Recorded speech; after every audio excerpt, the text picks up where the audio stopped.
Hi YouTubers, my name is Kevin and you're watching The Royal We. In this message I want to talk with you about the reality of toxic, abusive narcissists being able to move on so quickly. And not only that, but it seems like they live their best life after you. Possibly even living the life that you dreamed about, the life that you hoped for, the life that you planned with them, all the ideas and the things that you shared.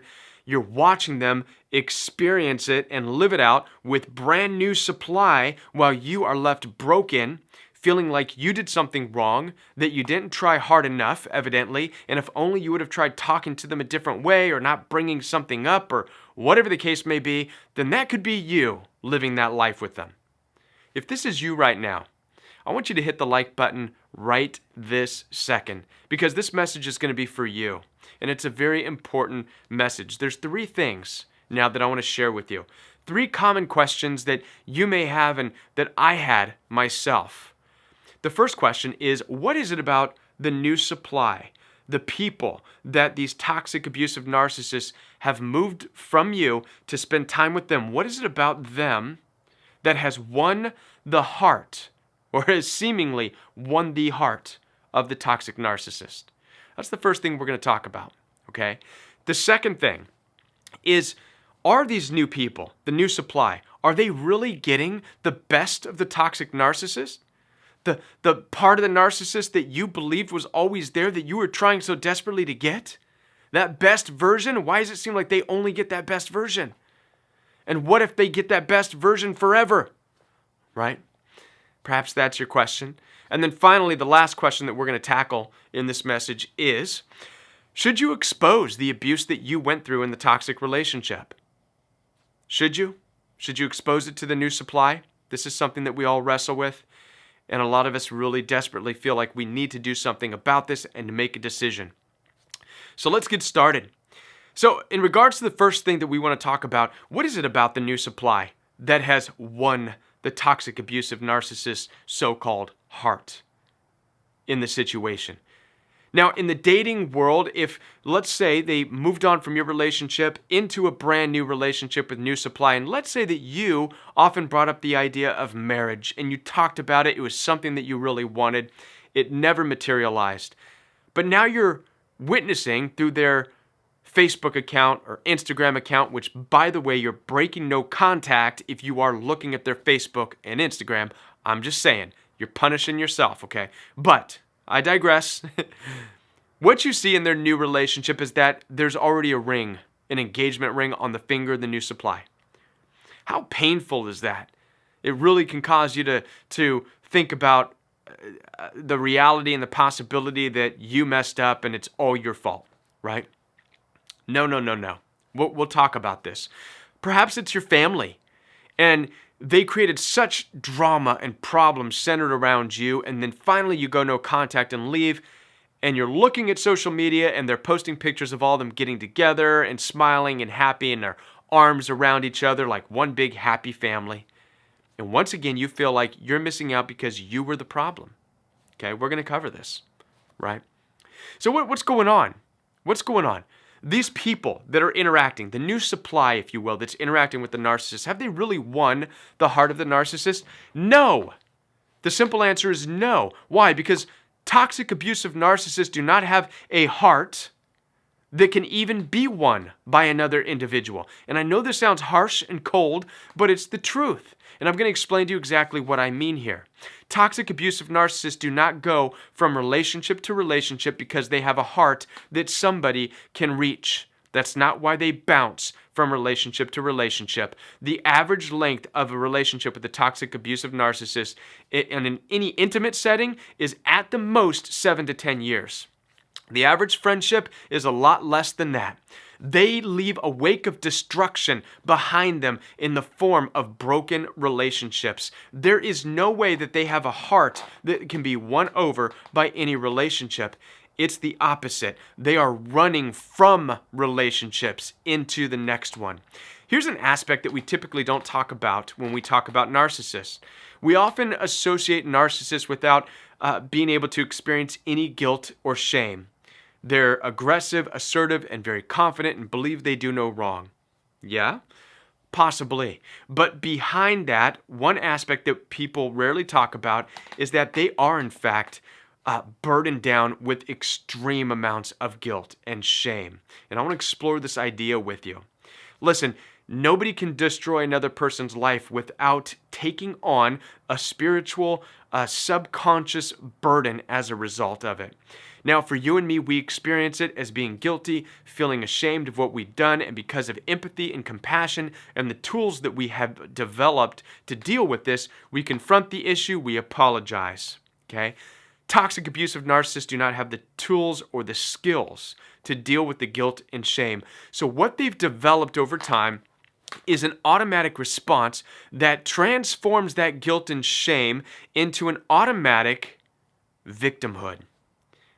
So it's there, but instead of being guilt and shame over what they've done, they look at it as the world is their enemy and is after them. Imagine that this is why they cannot deal with being accountable for any one reason. Because when you bring accountability into your relationship with abusive narcissists, it's like them being thrown in front of every single judge that ever existed to be condemned to a lifelong sentence. Why? Because they have that much destruction, a wake of destruction behind their lives that they've never dealt with.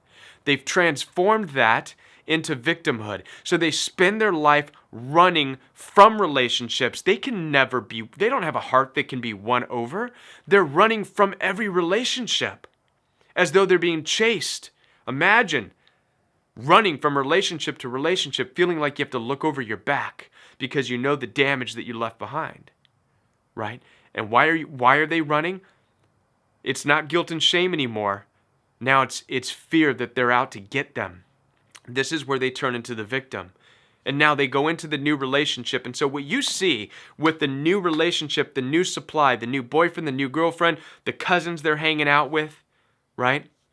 Or the family members that they're hanging out with that they don't hang out with typically. What you're seeing is them in a place where they feel safe. Why do they feel safe? Because there's no accountability and they're in a process of mirroring these people, just like they mirrored you. So when they met you in the beginning of the relationship, they were running from another relationship. They mirrored you to make you believe that they were okay, and you became a safe haven for them. You were a protection for the abusive narcissist, a distraction so they did not have to think about all the trouble and the drama that they caused in the relationships prior, until their mask that they were wearing, which is the mirroring you, starts to slip because it's impossible for people to pretend for too long. Eventually, the character that's broken, their true broken state comes out. It's inevitable. It's going to happen in the new relationship too. It's going to happen. And when that comes out, you start to hold them accountable, and that's the very thing they cannot deal with. That's when they feel like you are attacking them, and it becomes a source of paranoia. They're paranoid of being in trouble because the trouble is beyond what they can handle. And so they run. Oftentimes they'll attack you to back you off. And what they're doing with that narcissistic rage is they're attacking you with all the force that they would attack an entire mob of people chasing them. This is why it feels like when they're attacking you with narcissistic rage, it feels like it's a mob attacking you, and it's just, or it feels like they're attacking a mob when really it's just you. And you want to look around going, why are you coming at me so hard? It's just me. Because they don't see that. They see an entire mob that's out to get them. Right? They're paranoid in a way. I call it the narcissist paranoia. So in the new relationship, they don't have that. So forget about the ring that you're looking at. Forget about the good times that they're showing. All that is a distraction from the reality that they have their paranoia they're running from, and they want to showcase to the world that everything is fine. All right? They do not have a heart to be won. Now, the next question. Are they getting what you believe you deserved from the narcissist? In other words, are they only going to get the good stuff? Right? Well, first of all, what is the good stuff you experience with the toxic narcissist? I mean, what? Sex? Playing poker? Drinking? Smoking pot? I mean, I don't know. What was it? Maybe some lengthy conversations. Yes, they can be intelligent. But I mean, the reality of it is, what really are they going to get? What you should be doing is feeling pity for them because you know exactly the person that's there. The toxic narcissist is not going to change. The mirroring will break and the real toxicity will show through. They cannot hold up the facade forever. It's impossible. They couldn't do it with you. They can't do it with the new supply. So you should feel sorry for the new supply, especially if they get married. They get locked into a relationship because you know what's coming, right? So the answer is no. They're not going to get anybody different. The toxic narcissist is not any different. Who they are with you is exactly who they are in life, period. So if anything, you should feel sorry for new supply or new family members or whomever, okay? And now let's talk about the last question. Should you expose the toxic narcissist? Should you expose them? The answer to that is no. Part of what they're doing with the new supply is, again, running in their paranoia from a world that's out to get them, running from you because you're out to get them and you're the bad person. This is part of the paranoia. So you trying to expose the abuse of the toxic narcissist to the new supply is going to work in their favor. They're probably waiting for it. It's going to validate the narcissist, and both the narcissist and the new supply is they're going to come at you because the new supply is in protective mode of this poor little narcissist that ran to him, right? And you're the bad guy. So don't play into that hand. The best suggestion I can give to you is to do the opposite. Stay clear. Do everything you can to avoid even seeing them. Block the Facebook, block the Instagram. Have nothing to do with these people whatsoever. Nothing at all. Disregard them. This will definitely throw a wrench in the narcissist plans on you showing up and causing problems to prove. So don't go for it. Don't go for it. And then let the narcissist reveal in time that they're just liars and they're making this stuff up, that they're running and this and that, and it will happen. But stay clear of that, all right?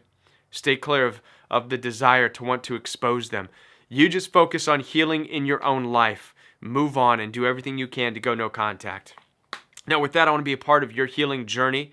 I encourage you to visit www.jointheroyalwe.com, where you can schedule a one-on-one session with me.